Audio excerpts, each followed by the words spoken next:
What do you make, though, of the optimism originally seen around the numbers? And what more do you want to say to an investor base that maybe just, well, maybe will take some profit on the day? Well, first, thank you for having me. What I'd say is we're really excited about the results that we delivered today. I think they're extraordinary in a number of different ways and equally as positive on the outlook. There's very few companies that are driving durable growth the way we are, plus 25% revenue growth, really strong member growth at 47% accelerated. We had a record number of new members added, as well as products, which is a testament to the value proposition that we're delivering. Our profitability continues to improve. We now have all three of our business segments that are profitable, that being the lending products, as well as tech platform, and now financial services. 67% growth in our absolute dollars on a year-over-year basis from non-lending, and that will continue to be the driver of the growth of the company. And we meaningfully grew tangible book value over the trailing 12 months of about $170 million. So I feel like we're executing across the board on both growth and profitability and shareholder value, and it's just a matter of time before that's reflected in the stock. We just have to keep delivering the way we have been. Anthony, it was interesting to listen to you on the call. You kind of really talked up the non-lending parts of the business, particularly going into 2024. Are those going to continue to be more of a growth driver for you than the lending business? That's correct. They've reached the size in terms of their absolute scale where their absolute growth in dollars is meaningful, at 2/3 of the overall growth in dollars, and they're profitable, which means we can now start investing even more in them and have them grow faster than the lending businesses. And so the way we talked about it on the call is that I would expect tech platform and financial services to be the driver of growth and lending to be additive to growth, which is the opposite of what happened so far this year. The interest rate environment is really interesting because some of your sort of technology-focused peers, Lending Club being an example, are struggling. They've gone through a round of job cuts, for example. I look at deposits tripling from a year ago. What is the principal driver of that traction you're getting? Why are you able to perform when similar business models are not? The thing that we're benefiting from is that we have a great diversification because of our strategy. So our goal is to help our members on all the most important days in their lives and all the days in between from a financial perspective. That results in us having 9 different businesses. Some do really well in a high-rate environment. Some will do better in a low-rate environment. Right now, the strength that we're seeing is behind our flagship product, SoFi Money, which is the best of checking and savings in one account.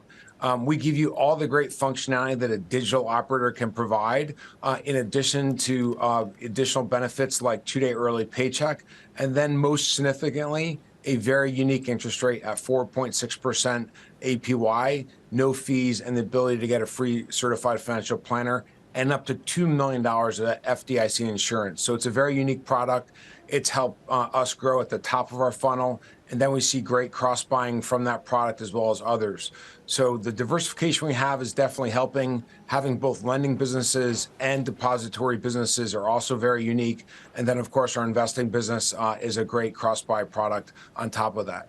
One thing a lot of investors don't know in the retail sector about SoFi is we have a third business, our technology platform business, which is leveraging the technology that we use to build SoFi for other partners. There's about 135 million accounts that sit on top of that technology platform.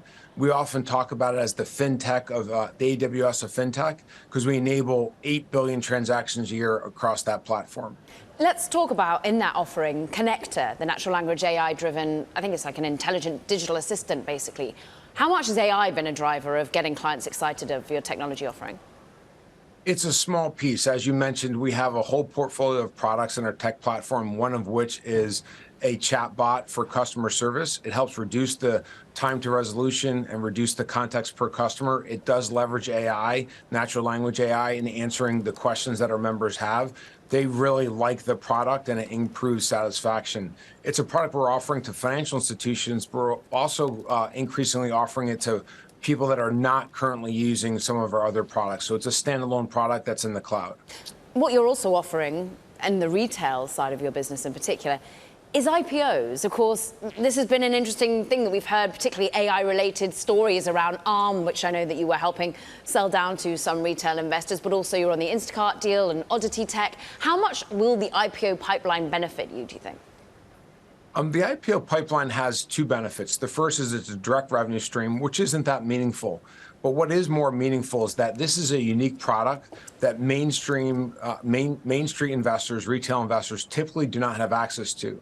So we're giving them access to IPOs at IPO prices, and that helps drive more desire to become a SoFi member, as well as it increases AUM in our invest business. So it indirectly drives the business in a unique way. We want to give our members an opportunity to invest over the long term, and giving them more selection, like an IPO at IPO prices, is one way to do that. We're working on alternative asset classes as well. We pioneered fractional shares. We also offer ETFs and robo accounts. So we're trying to be a one-stop shop, not just overall as a company, but within verticals like investing. Anthony, last week you sold $100 million of personal loans. You talked about it on the call. Who was the buyer?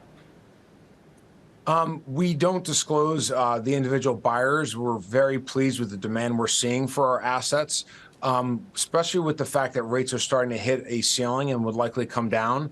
We've been able to pass on the higher benchmark rates and higher rates for our loans, and that's providing really attractive yields, especially given the fact that we have prime customers with an average FICO score in our loans in the 750 range, and really high yields. So we've had a number of counterparties that we're now making partners, and one of them, as was mentioned in the call, was from a $100 million deal that will evolve into a $2 billion forward flow.